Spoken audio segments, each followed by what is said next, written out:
ಹೇಳಿದ್ರೆ,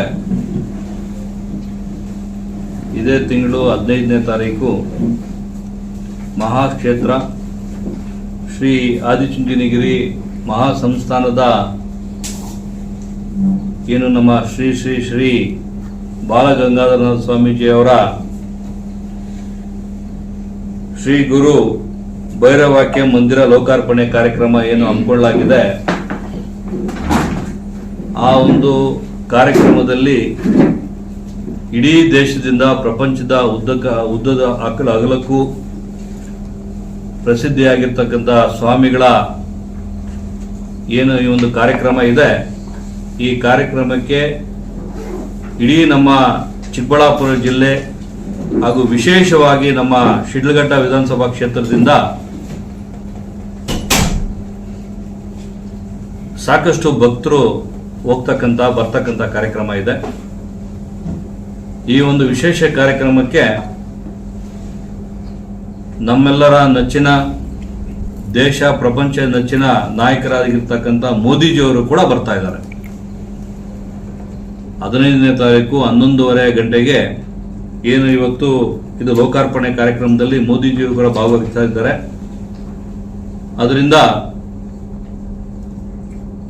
ವಿಧಾನಸಭಾ ಕ್ಷೇತ್ರ ಶಿಡ್ಲಘಟ್ಟದಲ್ಲಿ ಆ ಒಂದು ಕಾರ್ಯಕ್ರಮಕ್ಕೆ ಬರ್ತಕ್ಕಂಥ ಎಲ್ಲ ಭಕ್ತಾದಿಗಳಿಗೆ ವಿಶೇಷವಾಗಿ ನಾವೆಲ್ಲ ನಮ್ಮ ಮುಖಂಡರು ಎಲ್ಲ ಚರ್ಚೆ ಮಾಡಿ, ಇವತ್ತು ನಮ್ಮ ಮುಖಂಡರು ಕೂಡ ನಮ್ಮ ಜೊತೆ ಇದ್ದಾರೆ, ಎಲ್ಲರೂ ಚರ್ಚೆ ಮಾಡಿ ಹೆಂಗೂ ಹೋಗ್ತಾ ಇರ್ತಕ್ಕಂಥ ದಾರಿಯಲ್ಲಿ ಒಂದು ತೀರ್ಥಯಾತ್ರೆ ಕಾರ್ಯಕ್ರಮ ಕೂಡ ಮಾಡೋಣ ಅಂತ ಹಮ್ಮಿಕೊಂಡಿದ್ದೀವಿ.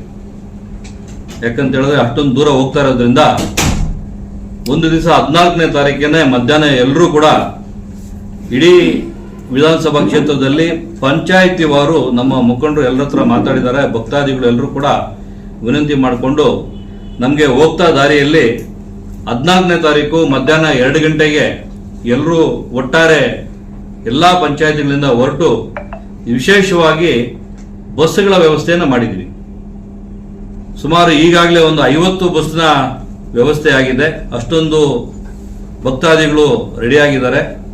ಇನ್ನ 50 ಬಸ್ ಆದ್ರೆ ಕೂಡ ವ್ಯವಸ್ಥೆ ಮಾಡ್ತಕ್ಕಂಥ ನಾವು ಆಸಕ್ತಿಯಲ್ಲಿ ಇದ್ದೀವಿ. ಯಾಕಂತ ಹೇಳಿದ್ರೆ ಶ್ರೀ ಕ್ಷೇತ್ರಕ್ಕೆ ಹೋಗ್ತಕ್ಕಂಥ ಸಮಯದಲ್ಲಿ 14ನೇ ತಾರೀಕು ಮಧ್ಯಾಹ್ನ ಬಿಟ್ರೆ ಹೋಗ್ತಾ ದಾರಿಯಲ್ಲಿ ಪಂಚಮುಖಿ ಆಂಜನೇಯ ಸ್ವಾಮಿ ದೇವಸ್ಥಾನ ಸಿಗುತ್ತೆ. ಬಿದನಗೆರೆಯಲ್ಲಿ ಪಂಚಮುಖಿ ಆಂಜನೇಯ ಸ್ವಾಮಿ ದೇವಸ್ಥಾನ ಇದೆ. ಹೋಗ್ತಾ ನೇರ ಇಲ್ಲಿಂದ ಹೊರಟು ದೇವಸ್ಥಾನಕ್ಕೆ ಮೊದಲನೇ ಪಾಯಿಂಟು.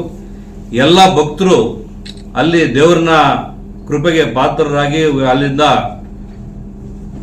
ದರ್ಶನ ಮಾಡಿಕೊಂಡು ನೇರ ಶ್ರೀ ಸತ್ಯ ಶನೇಶ್ವರ ದೇವಸ್ಥಾನ ಬಿದನಗೆರೆ, ಆ ದೇವಸ್ಥಾನಕ್ಕೂ ಕೂಡ ಭಕ್ತರು ಹೋಗಿ ಅಲ್ಲಿ ದರ್ಶನ ಮಾಡಿಕೊಂಡು ರಾತ್ರಿಗೆ ಯಡಿಯೂರು ಶ್ರೀ ಸಿದ್ಧಲಿಂಗೇಶ್ವರ ದೇವಸ್ಥಾನ ಏನು ದೇವಸ್ಥಾನದಲ್ಲಿ ಪ್ರಸಿದ್ಧ ದೇವಸ್ಥಾನ ಇರೋದ್ರಿಂದ ರಾತ್ರಿಯಲ್ಲಿ ಎಲ್ಲರೂ ಉಳ್ಕೊಳ್ಳೋಕ್ಕೆ ಊಟದ ವ್ಯವಸ್ಥೆ ಉಳ್ಕೊಳ್ಳೋ ವ್ಯವಸ್ಥೆಯನ್ನ ಮಾಡಿದ್ದೀವಿ.